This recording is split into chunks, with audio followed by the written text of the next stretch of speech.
Hello, and welcome to The Content Bite, a podcast for freelancers who use their words to make money.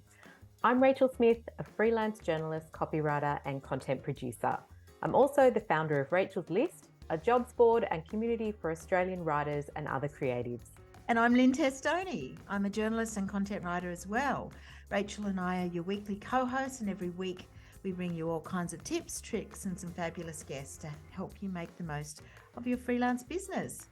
We love some good time-saving tips, don't we, Rach? We do. And that's one of the things I love about Rounded. It's an accounting and invoicing system, and it automates expense tracking, connects to the bank accounts, and simplifies my BAS. It tidies everything up so much easier.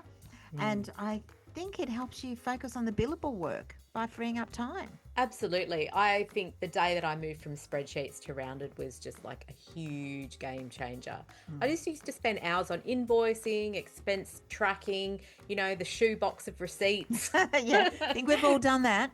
And Rounded is just so easy to use, and it really helps automate these tasks. So you can, invest your time in ways to build your business instead, like upskilling, client acquisition, relationship building, all the things. And don't forget, if you're a gold member of Rachel's List, you get 20% off your annual plan, and all the details are in the show notes.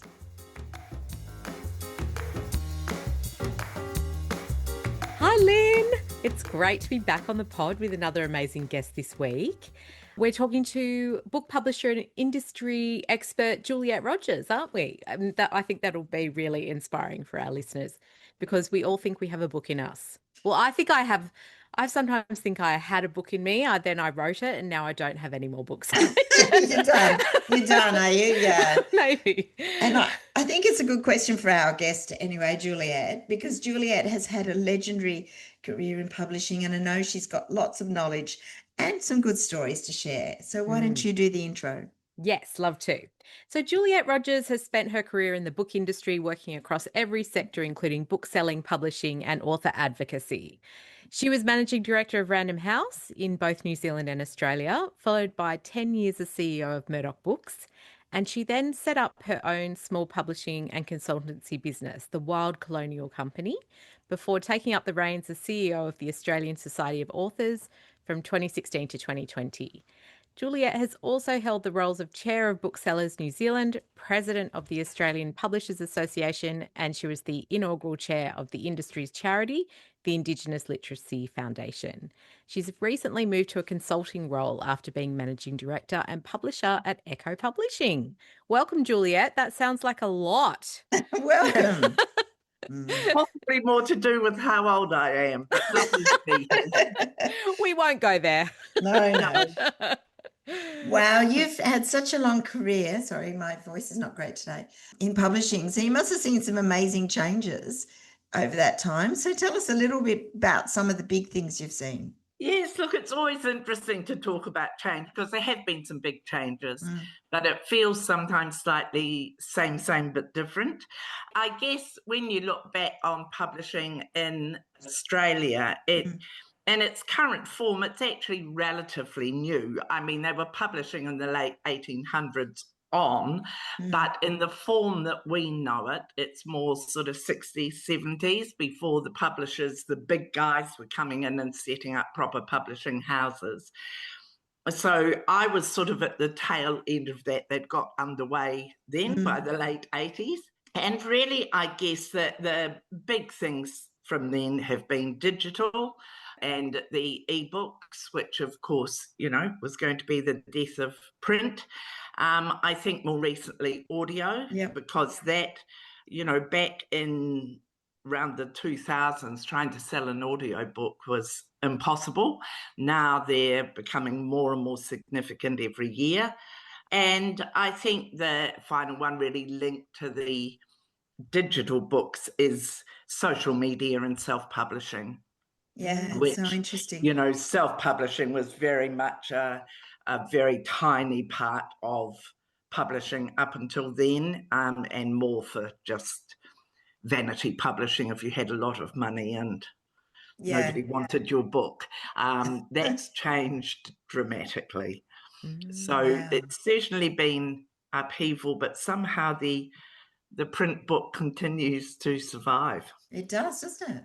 I would love to ask you, given that, there has been so much change, what do you choose to read? Is it an old school print book, or do you like to listen to an audiobook, or do you have a Kindle? Or maybe all three? Look, I'm not a great audio listener yet, but that's probably because to be honest, I've been reading manuscripts because I did all the acquisitions at Echo. I've totaled them up to almost 700 manuscripts over 4 years. Wow. And I read those digitally on the tablet because, you can't print off acres of paper. So for me, it's a print book. It's such a treat. I only got back to New Zealand on Saturday, and I'm on to book 4 with actual covers on it, and it's a delight. Not the slush pile. No. How lovely. No.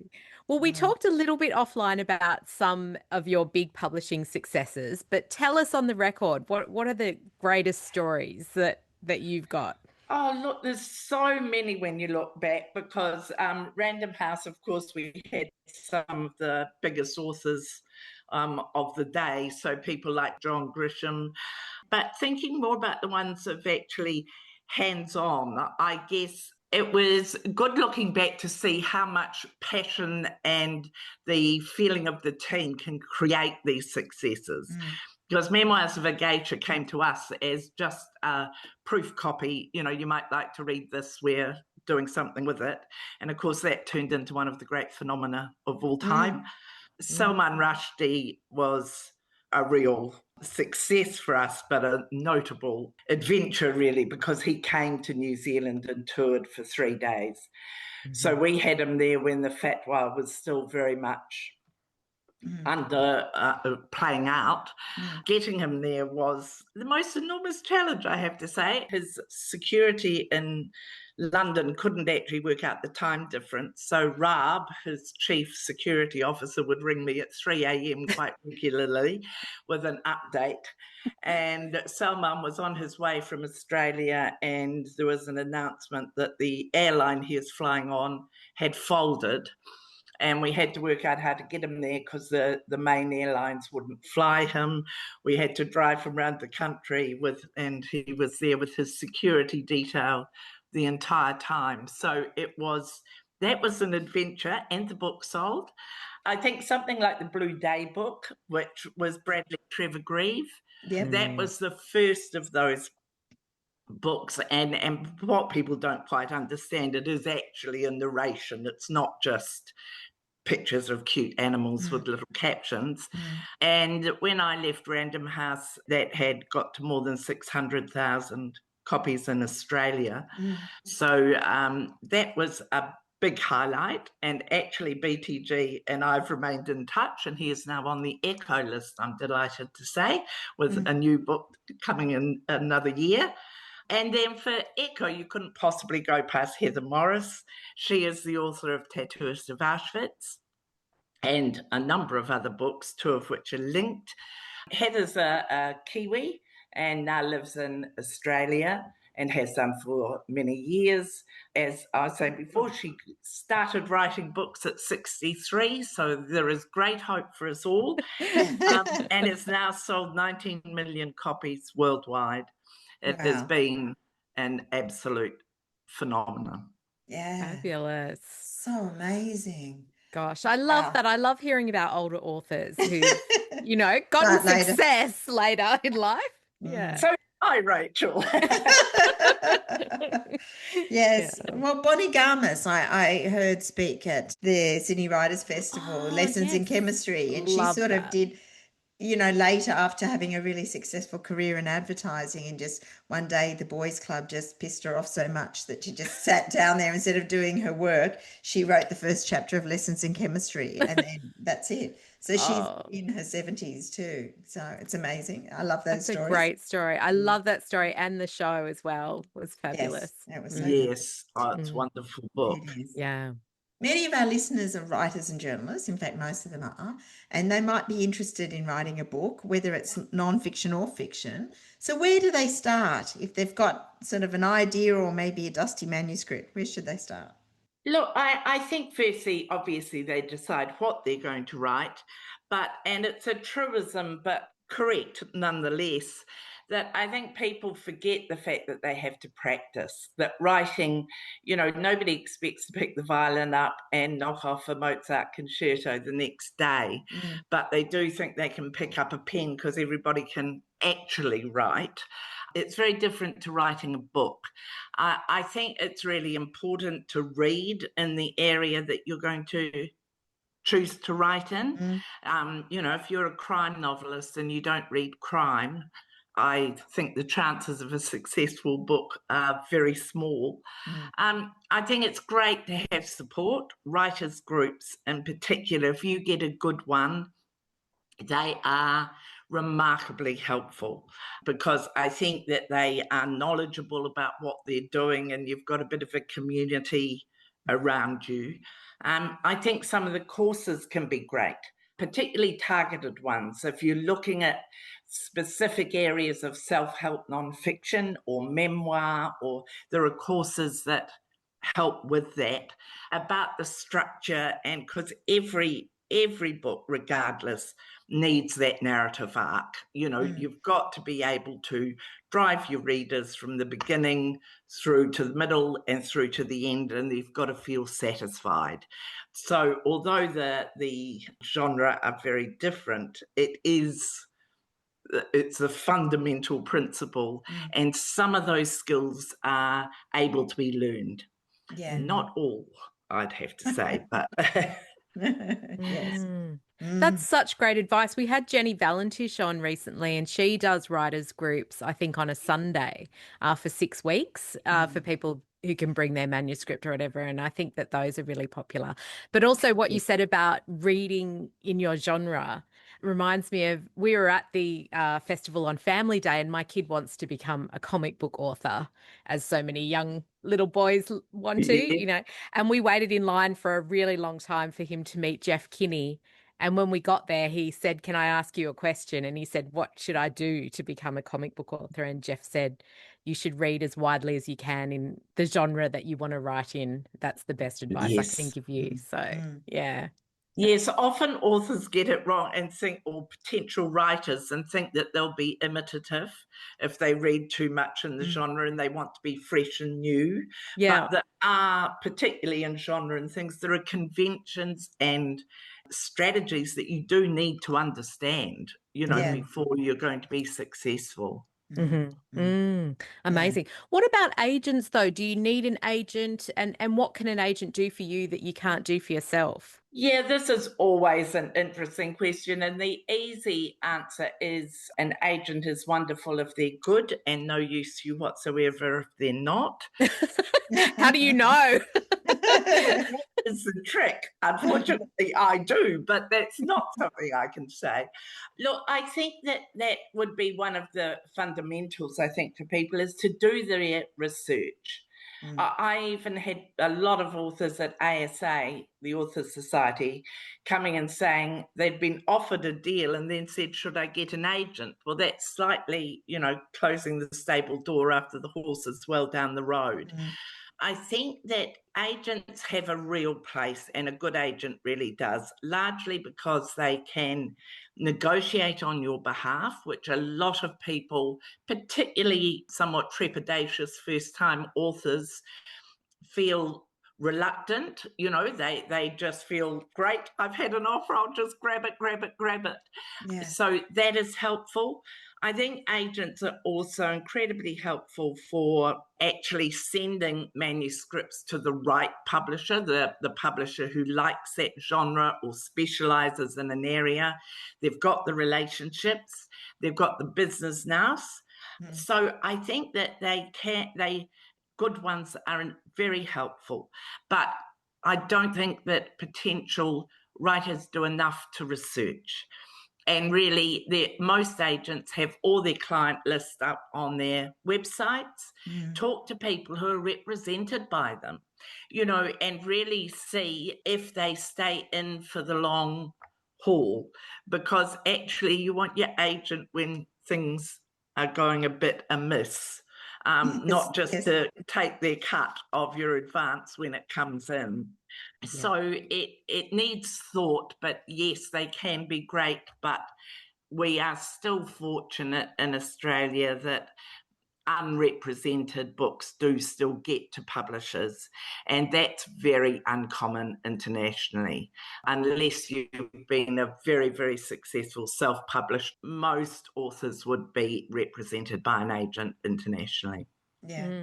Okay. Oh, that's interesting. Yeah.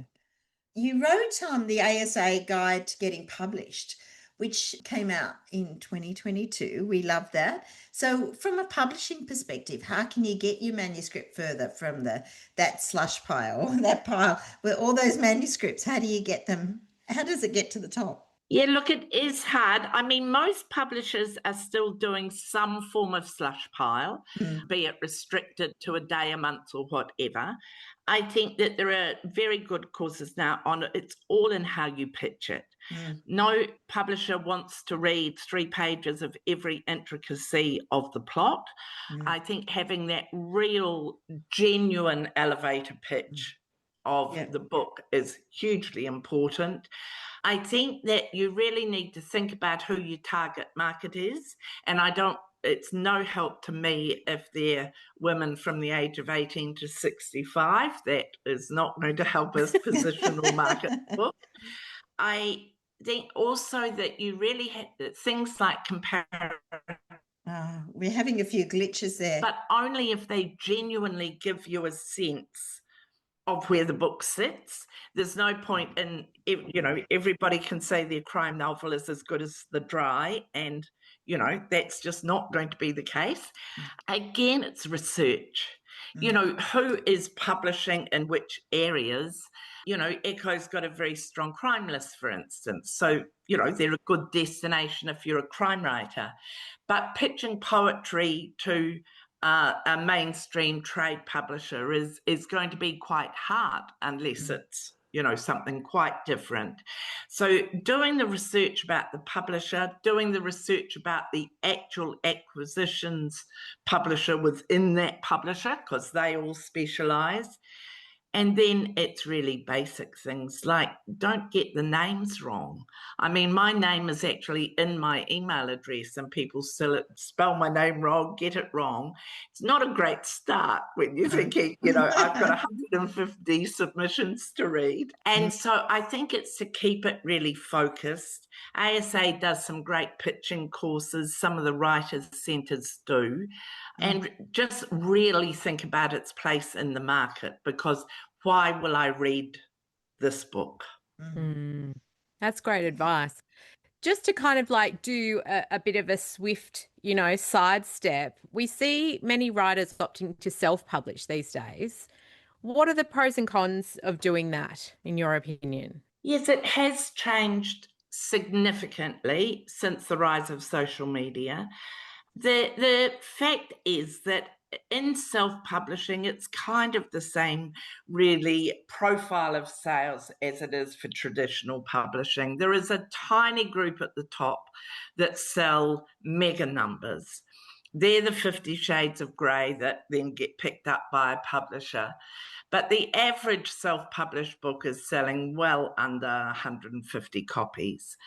It is suited more to particular areas. If you are in nonfiction, and particularly an area, of speciality, like in marketing or a particular medical field, if you've got your own community that you are really aiming, they're the target market, it can be very successful and arguably more successful than a trade publisher. Genre is also much stronger. So obviously romantasy and that whole fantasy area that's, just ballooned of late, crime, romance, they can work well. But I think the negatives of it are that it is a lot of work to do it well. you are doing everything. You can make the book as good as a traditional book now if you're prepared to spend the money on a good editor and a good proofreader and a good cover designer. People still stint on that, and you can pick a self-published cover from a mile off in many areas, not all. So you do really have to be prepared to put the hard yards in, because you're going to do the lot, including the promotion. I think the biggest negative, though, which people don't really fully understand, is that if you want to be in a bookshop in Australia, you're not going to get there by self-publishing. There are only one or two distributors who would even look at doing self-published, because there are so many they can't get them in. Booksellers used to try in the beginning and maybe stock, the author's book from their local area. They've been inundated. So you won't get physical presence. You can't get to the distribution channel. So you are reliant on, it's why so many of the sales are ebook, because they are being marketed by incredibly clever authors who are doing all that social media promotion. But if you want to walk into Dymocks and see your book self-publishing, it's almost certain that won't happen. Yeah, interesting. Well, you talked a little bit about, social media and everything. So, because I've heard it really helps to have a bit of a public profile if you want to get a book published. Is that true? I know when I've worked in cookbooks and things that having a strong following, particularly social media, makes a difference when it comes to getting a publishing deal. Do you need to establish that first? Look, in certain areas, yes. I mean, we've all seen, well, look at Nagi, and Recipe Tin Eats. But it makes me a bit sad to think that you could be the most wonderful writer who knows nothing about social media and you can't be published because of it. Like say, in certain areas, it is almost essential. Again, that's targeted areas of non-fiction. It is particularly lifestyle, gardening, cooking. We're just doing a gardening book at Echo, and the author is wonderfully connected into that world. And that is a huge help because their social media presence also spreads the message. So it can be useful, and romance and crime are probably the two areas where the author community is something you shouldn't neglect either. Authors are generally, almost always, incredibly supportive of one another, and they really will lift up the new writers and support them with their networks and things. Romance authors are particularly good at it, but crime authors are as well. And we're just publishing a debut crime in a month or two from a new Perth writer. And he's done an amazing job of being involved in that crime writing community early. And he was able to get fantastic endorsements for the book, including people like Christian White and people like that. All that really helps because, like I say, they amplify the message. So if you do have it, yes. If you've never done it, it is unlikely that you will have quite the resources or knowledge to build anything that's going to be useful. Interesting. Just like continuing along this whole promotion line, are we seeing budgets changing with publishers so that a lot of the legwork is now up to authors to do the promotion?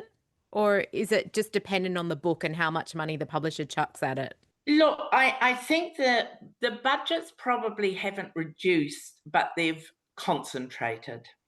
And it's one of the areas where a smaller publisher like Echo is able to focus on those 30 books a year and really give them each a lot of support, both financial and in time.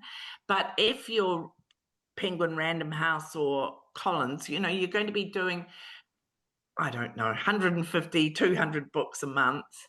it isn't realistic to put a budget against all of those. And so I think that the budgets are going into those enormous authors. When you see a book being published really well, I mean, look at Jacinda Ardern's book. Has there been a single opportunity that hasn't been taken for an interview or whatever? A lot of that is publicity, not necessarily paid. So that is working to put a bit more work back on the authors where they can, because if you're not in that super lead category, the reality is that there isn't much resource to do anything. I think that as publishers, we're not terribly good at social media, and that is something I think there's an opportunity to have more personality. We're relying a bit on, here we are, this is what we've launched this month, and here's the pretty cover. That isn't, the audience is a lot more sophisticated than that, and they really want to build a connection.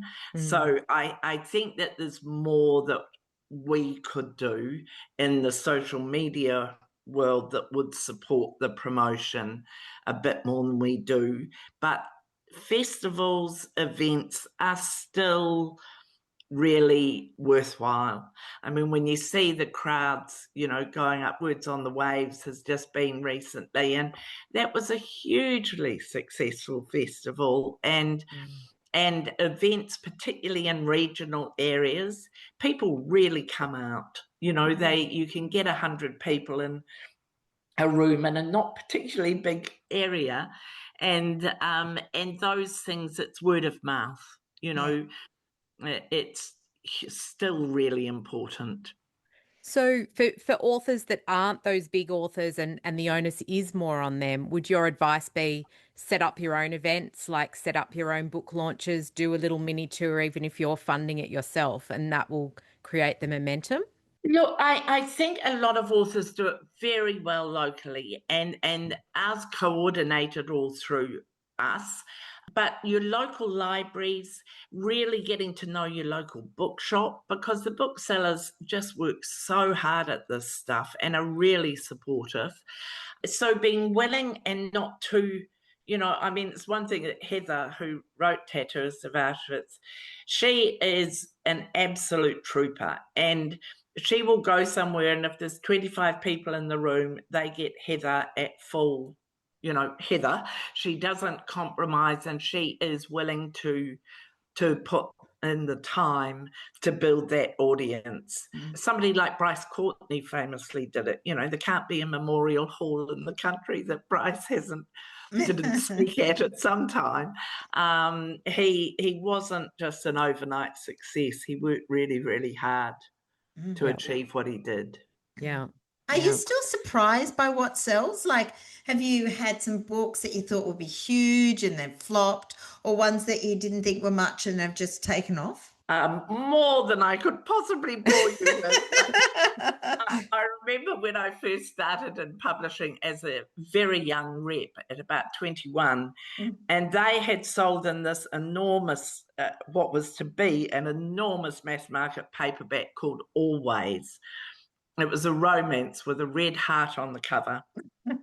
I arrived just at the time when the returns were starting, and I think that, and all the booksellers referred to it as hardly ever, and we got about an 80% returns rate. Oh, did you? You can get it colossally wrong.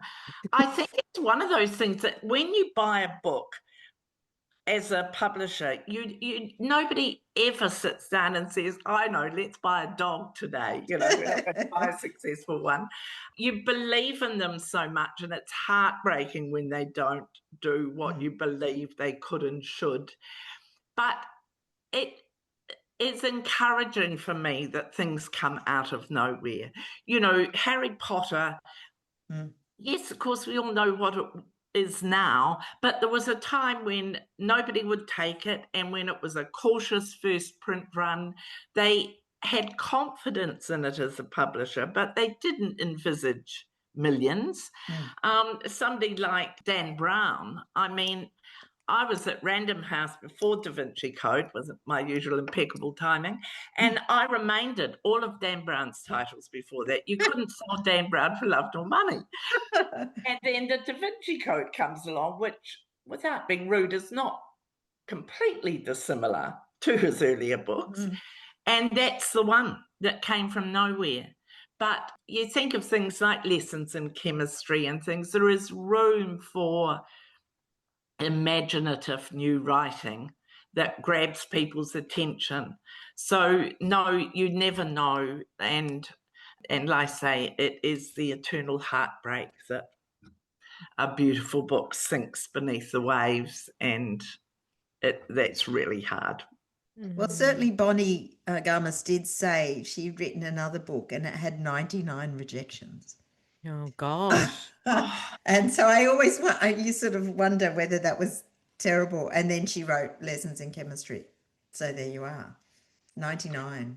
I think part of that problem is actually it's almost a kind of systemic problem in publishing, that authors feel very rejected by the publisher. But I often say to them, look, they haven't actually read your book. There's a vetting process.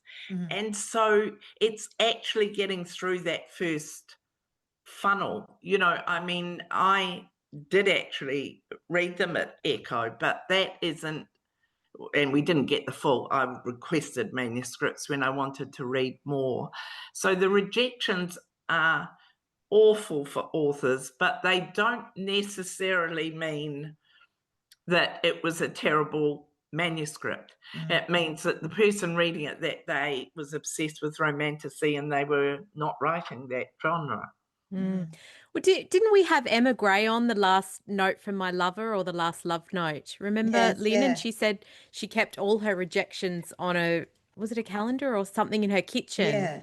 She had a big A board or something of all a the big wall of rejections. rejections. Yeah. To keep But going. she's doing fabulously now. So, yeah. Yes. Well, we have to ask the $1 million question for our listeners who all want to know. Can you make a living as an author in Australia? I'm thinking no. Well, you can, and people do, and there are very obvious examples of it. But look, it is really hard.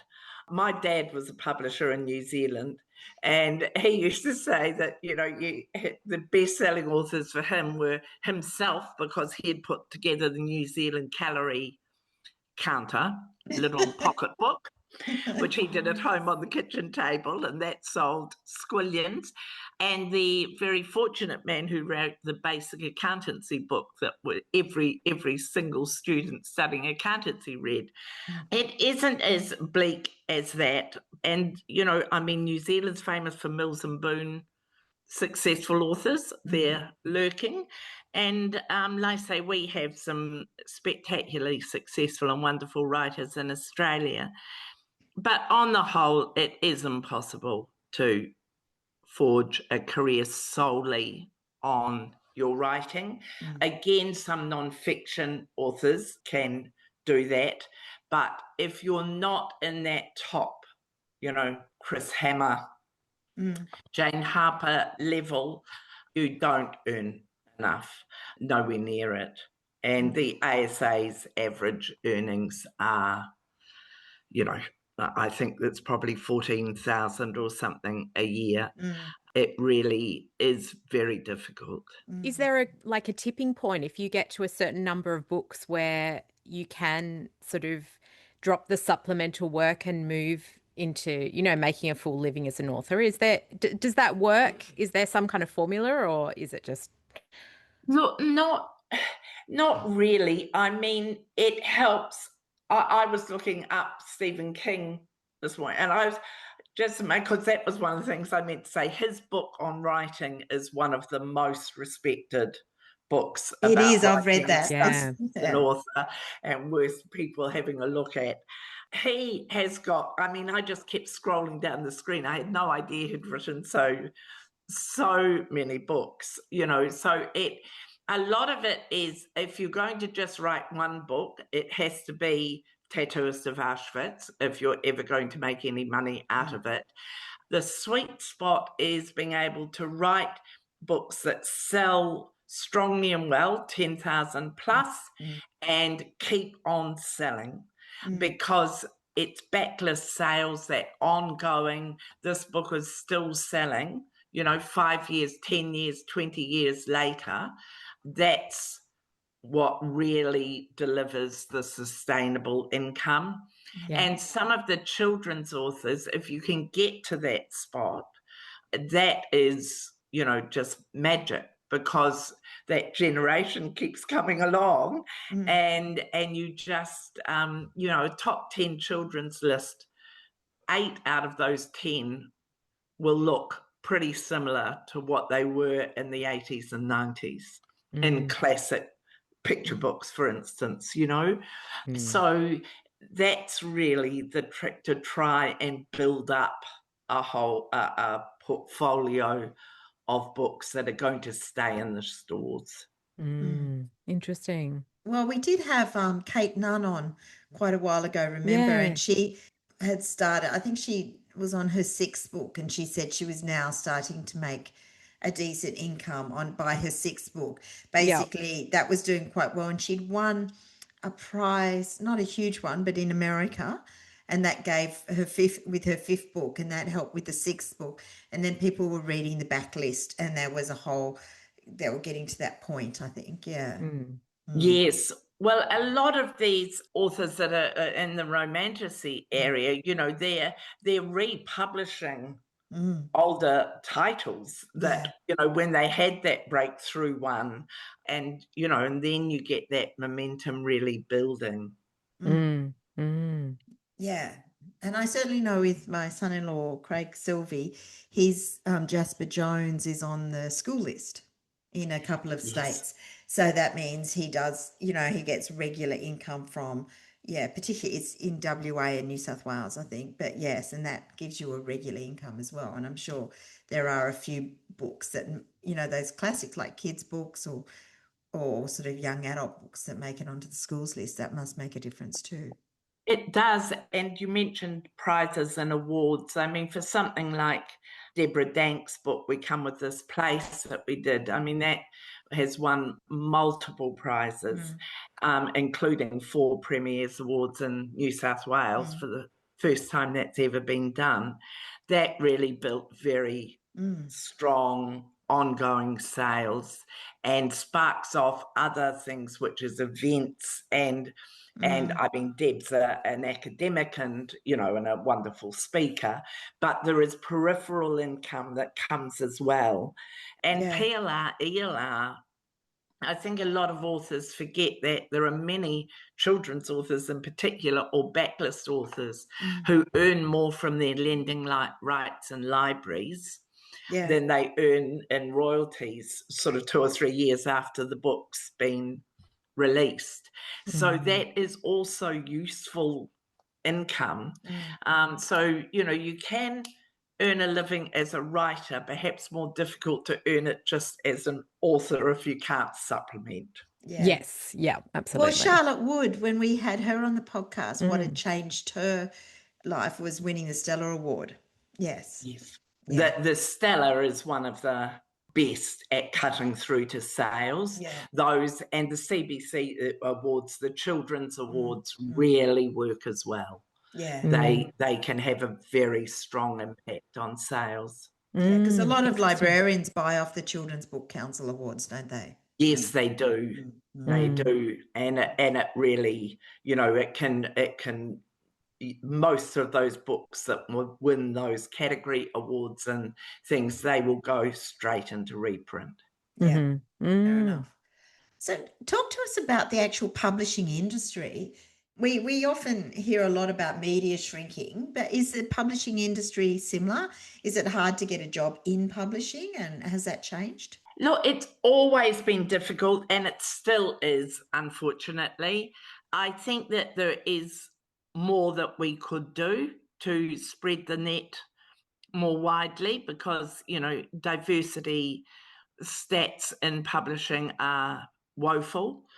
I think it is because there aren't that many jobs, and so it has helped if you've got connections. You know, if you actually know somebody, you again doing the research and seeing where you might fit in.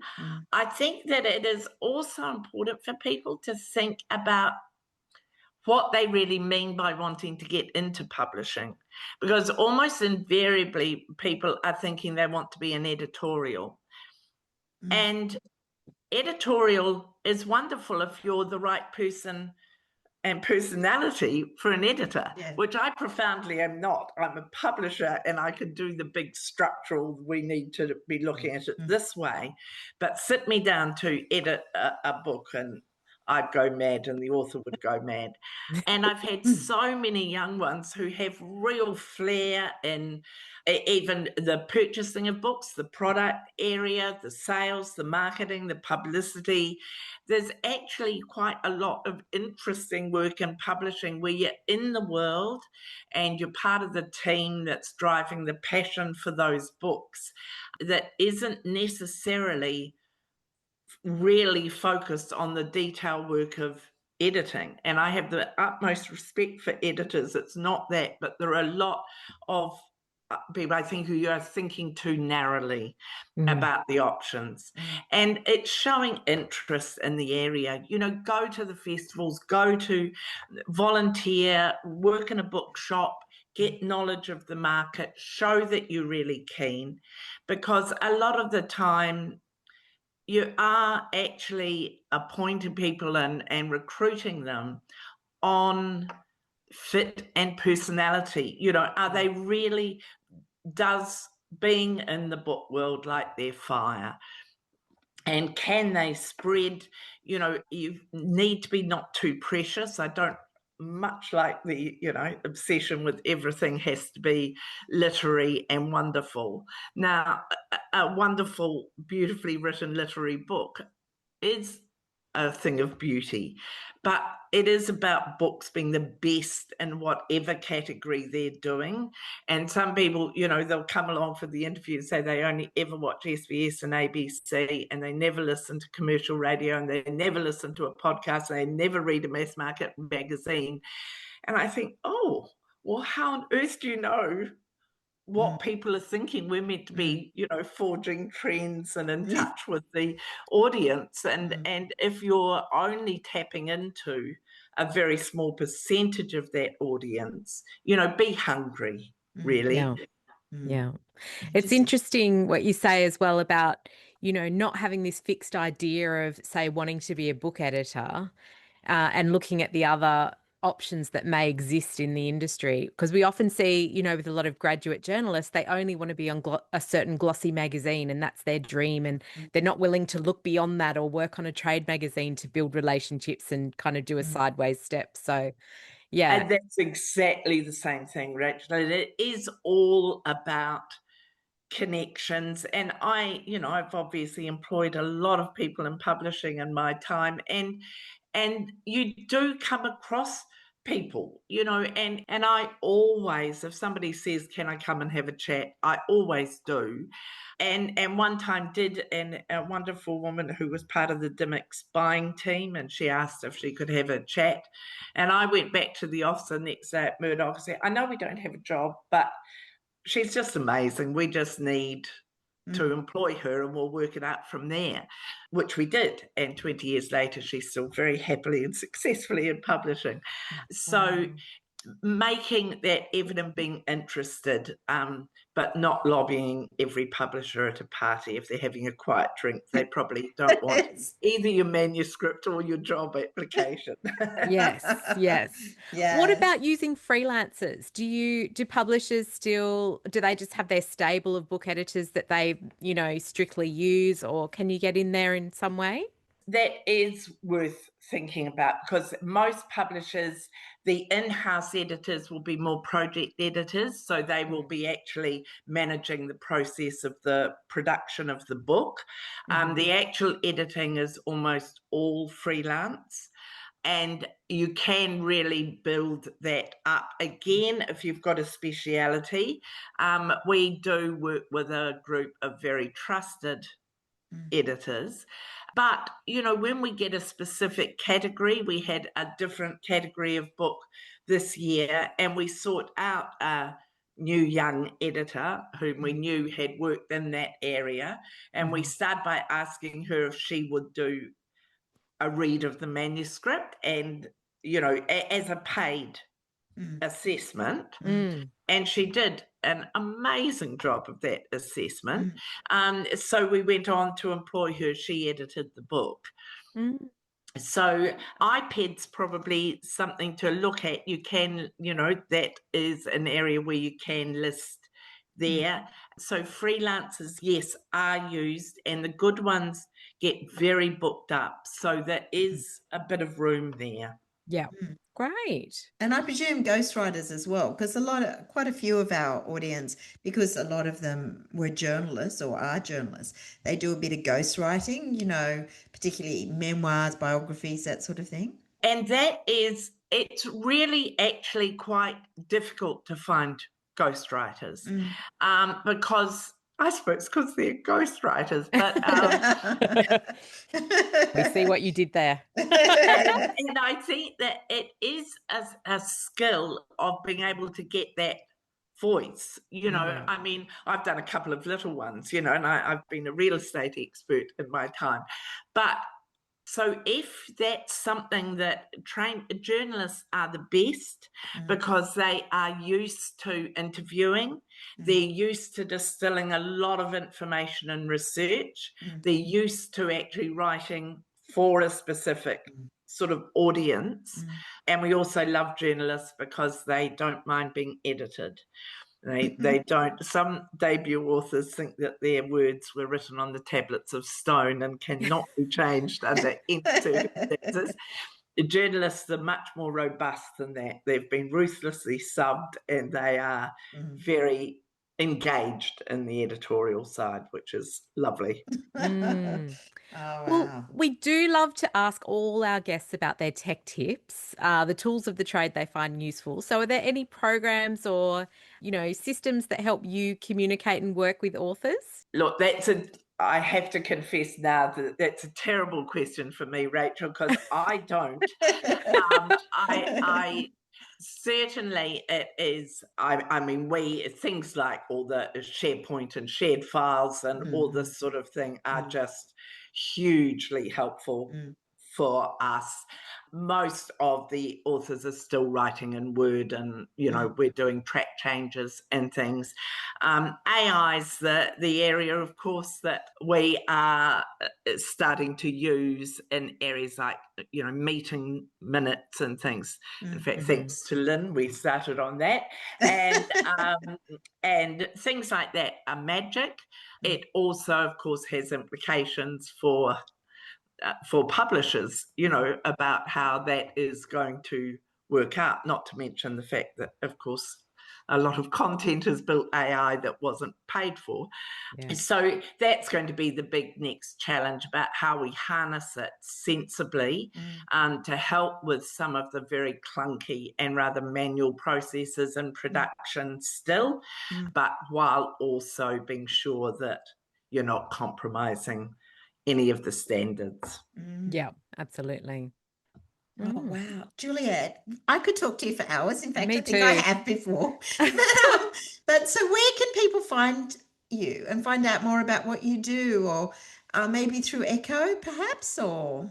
Yes, look, they can always get referred from Echo because I'm doing some consultancy work there, but also on LinkedIn. I'm about to do my big update of a profile there and become much more diligent about answering my messages, but I promise I will answer the messages, and they'd be very welcome to contact me there. Oh, amazing. fantastic. Oh, Juliet, thank you so much. I think this is really going to be a fascinating chat and so useful for so many people out there, whether they've got that dusty manuscript in the bottom drawer or are thinking about it, or, just want to know more about the whole publishing industry. It's just been great. So thank you. Thank you, Well, Juliet. it's been lovely to talk to you both. Thank you so much. Yeah. All right, that brings us to the end of the show this week, and thanks to everyone who's listening and connecting with us and sharing. Don't forget to leave a rating or review if you love the show, which I'm sure you do. And we'll have the show notes in your podcast app, and you can find out where to connect with Juliet. I'll see you next week. Thanks, everyone. Bye. Bye. Thanks again to our wonderful sponsors, Rounded, easy accounting and invoicing software that helps freelancers run their business with confidence. And don't forget, if you're a gold member of Rachel's List, you can check your welcome emails for an exclusive discount code on the annual subscription rate. You can also find it in the private Facebook Gold group, or just contact us at hello@rachelslist.com.au.